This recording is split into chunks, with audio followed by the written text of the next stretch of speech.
நரகம் நித்தியம், பரலோகம் நித்தியம். நரகம் வேதனை உள்ள இடம், பரலோகம் மகிழ்ச்சியும் இன்பமுமான ஒரு இடம். Happy place. Heaven happy place, rejoice place. But hell torment place, அகானி, டார்மெண்ட்ஸ். நரகத்தை பற்றி தொடர் செய்திகளிலே இது முக்கியமான ஒரு காரியம். நரகம் வேதனை உள்ள இடம். இது எல்லா மதத்தினரும் ஒப்புக்கொள்ளக்கூடிய ஒரு உண்மை. நரகம் ஒன்று இருக்கிறது என்று எல்லா மதத்தினருமே நம்புகிறார்கள். ஆனால் தெளிவாக பரிசுத்த வேதத்தில் மட்டும்தான் நரகத்தை பற்றி எச்சரித்து இயேசு கிறிஸ்து பேசியிருக்கிறார். நரகம் உண்மை, கற்பனை கட்டு கதை அல்ல. நரகம் உண்மை. அது கனவு என்று, கனவோ கற்பனை அப்படி நினைக்கிறாங்க. சரி, மக்கள் பேசுகிறபடி கனவு என்றே வைத்துக் கொள்ளுங்கள். கனவுல வேதனையான துக்கமான அல்லது பிசாசு வருகிற பயமுறுத்தும் கனவுகள் வந்தால் அந்த நேரத்தில் அது கனவு என்று தெரிகிறதா?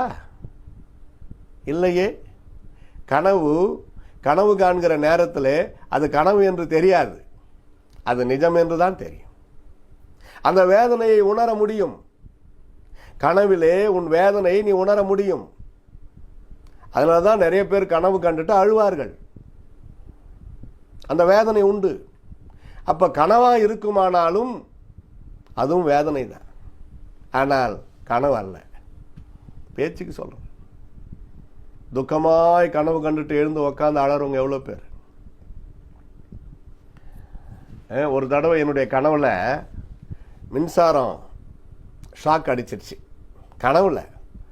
ஆனால் ஒரு வாரம் அந்த வலி எனக்கு இருந்தது, அந்த ஃபீலிங்ஸ். கனவுல தான் கரண்ட்டில் ஷாக் அடிச்சுது. ஆனால் நிஜமாக உண்மையாகவே ஒரு வாரம் அந்த வலி, வேதனை, அதிர்ச்சி, அந்த வீக்னஸ் என் உடம்புல இருந்தது. அதே போல் இன்னொரு தடவை கனவுல தான் தேள் கொட்டியது. நிஜமாகவே ஒரு முறை என்னை தேள் கொட்டி இருக்கிறது என் சிறு பருவத்தில். அதே போல் கனவுல ஒரு முறை என்னை தேள் கொட்டியது. தேள் கொட்டியது கனவுல தானே கொட்டியது. கனவு கண்டு முடிந்து ஏறக்குறைய 4 நாட்கள் அந்த வலி, வேதனை என்னுடைய விரலிலே இருந்தது. கனவானாலும் அது வேதனை தானே. கனவு காண்கிறவனுக்கு அது கனவு என்று தெரியாது. அது முடிந்து விழித்த பிறகுதான் கனவு என்றே தெரியும். அப்பாடா, அப்பா இது கனவா, ஐயோ அப்பா நான் மெய்யாலுமே நினச்சிக்கின்னேன் சொல்லுவாங்க. ஆனால் நரகம் கனவு அல்ல. யோசித்து பாருங்க. ஒரே ஒரு வாழ்க்கை. இந்த உலகத்தில் இருக்கிற நெருப்பிலே ஒரு மனிதனை போட்டால் அவன் கொஞ்ச நேரம் துடித்து கருகி மரிப்பான். இது உலகத்தினுடைய நெருப்பின் தன்மை. ஆனால் நரக நெருப்பு அந்த அங்கே செல்லுகிற மனிதர்களை சாகடிக்காது. உடம்பு வேதனைப்படுமே தவிர அந்த நரக நெருப்பில் உடம்பு வேதனைப்படும், வேகம், அழகெல்லாம் போயிடும். வேதனை வேதனை வேதனை. ஆனால் உயிர் போகாது. ஏன்னா ஆத்மாவுக்கு அழிவு கிடையாது. ஆத்மாவோடு சேர்ந்து தான் அந்த சரீரமும் வேதனைப்படுகிறது. ஆனால் ஆத்மா போனவனே இங்கே தாகத்துக்கு அலைகிறான். ஆத்மா தண்ணீர் கேட்குமா? இங்கே கேட்கிறது பாருங்கள். சரீரம் மட்டும்தான் தண்ணீர் கேட்கும் என்று நினைக்க வேண்டாம். ஐஸ்வர்யவான் நல்லா ஓஹோன்னு வாழ்ந்தான். அந்த மேஜையின் கீழிருந்து விழும் துணிக்கைகளை எடுத்து சாப்பிட்டவன் அந்த லாசர் என்ற தரித்திரன். இவனும் மரித்தான், அவனும் மரித்தான். அது வரைக்கும் ஓகே. துன்மார்கனுக்கு எப்படியோ சன்மார்கனுக்கும் அப்படியே. பாவிக்கு மரணம் எப்படியே அப்படியே பரிசுத்தவானுக்கு மரணம். முதல் மரணத்தை தடுக்க முடியாது, அது எல்லாருக்கும் பொது. இயேசுநாதரே மரணத்தை சந்தித்தார் இல்லையா? மரணம் ஒரு வேதனை அல்ல. கர்த்தருடைய பிள்ளைகளுக்கு மரணம் ஒரு வேதனை அல்ல. மரித்த பிறகுதான் அவங்க யாருன்னு தெரியும். ஐஸ்வர்யவானும் மரித்தான், தரித்திரனும் மரித்தான். பாருங்க 22 லூக்கா 16ஆம் அதிகாரத்திலிருந்து நான் இப்ப பேசிக் கொண்டிருக்கிறேன். அவனுடைய 21 அவனுடைய மேஜையிலிருந்து விழுந்த துணிக்கைகளாலே தன் பசி ஆற்ற ஆசையா இருந்தான். நாய்கள் வந்து அவன் பருக்களை நக்கிற்று. பின்பு அந்த தரித்திரன் மரித்து தேவதூதரால் ஆபிரகாமுடைய மடியிலே கொண்டு போய் விடப்பட்டான். ஐஸ்வர்யவானும் மரித்து அடக்கம் பண்ணப்பட்டான். அப்போ உடம்பு எங்க போயிடுச்சு? மண்ணுக்கு போயாச்சு. மண்ணா இருக்கிறாய், மண்ணுக்கே திரும்பாய். உடம்பு போயாச்சு. ஐஸ்வர்யவானும் மரித்தான், அவனை கொண்டு போய் அடக்கம் பண்ணிட்டாங்க. ஆனால் அவனை சிம்பிளாக அடக்கம் பண்ணிட்டாங்க. ஏன்னா அவன் வந்து தரித்திரன், மதிப்பு மரியாதை ஒன்றுமே கிடையாது இந்த உலகத்தில். அவனை அந்த ஐஸ்வர்யவானை சகல விதமான ஏற்பாடுகளோட, ஐஸ்வர்யவான் அல்லவா, அதனால் நிறையா பணமெல்லாம் செலவு பண்ணி மிக பிரம்மாண்டமான முறையில் அந்த ஐஸ்வர்யவானை அடக்கம் பண்ணியிருக்கிறாங்க. சரி, சரீரம் மண்ணிலே புதைக்கப்பட்டாலும் அவன் ஆத்துமா பாருங்க பாதாளத்தில் வேதனைப்பட்டு தண்ணீரை கேட்கிறது. அப்ப ஆத்துமாவுக்கு தண்ணீர் தாகம் எடுக்கும். ஆத்துமா வேதனைப்படுவது சரீரத்தில் உணர்த்தப்படும். ஒரு நாள் வரும், சரீரமும் ஆத்துமாவும் இணைந்து நரகத்தில் வேதனைப்படும் பொழுது இன்னும் அது பயங்கரமாக இருக்கும். சரீரம் மண்ணுக்குள் புதைக்கப்பட்டு ஆத்தும வேதனையே இப்படி இருக்கிறது. யோசித்திருக்கிறீர்களா நரகத்தை பற்றி? அன்றைக்காவது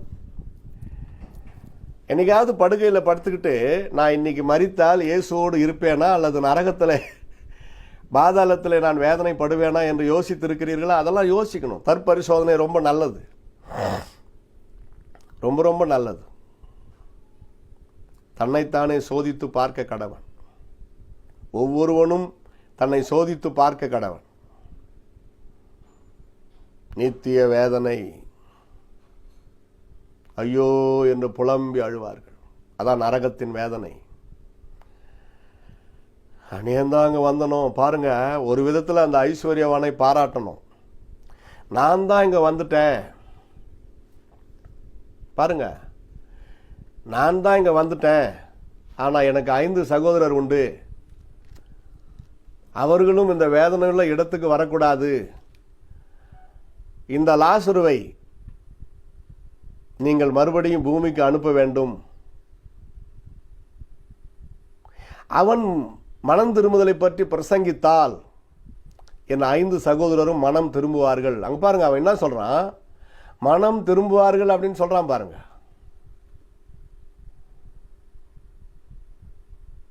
தெளிவா இருக்குது.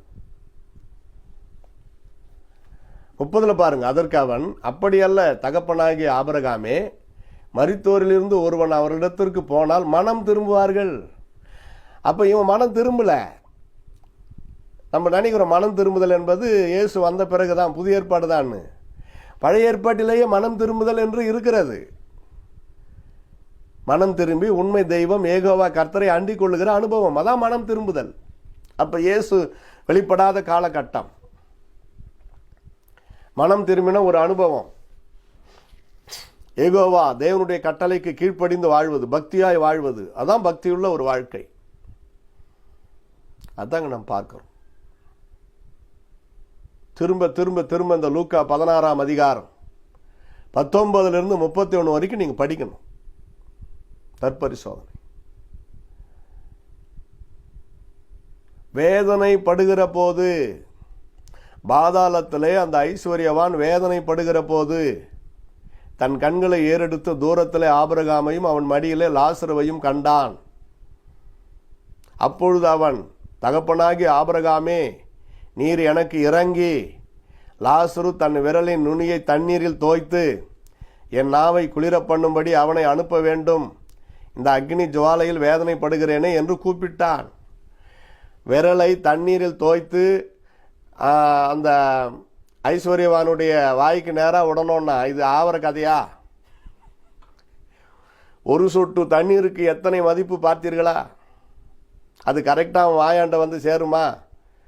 பரதீசில் இருந்து தொட்டு விரலை தண்ணீரில் தொட்டு விடுகிற அந்த ஒரு சொட்டு தண்ணீர் சொட்டு சொட்டாக விட்டாலும் நரக பாதாளத்தில் வேதனைப்படுகிற அந்த ஐஸ்வர்யவான் நாவிலே வந்து கரெக்டாக விழுமா?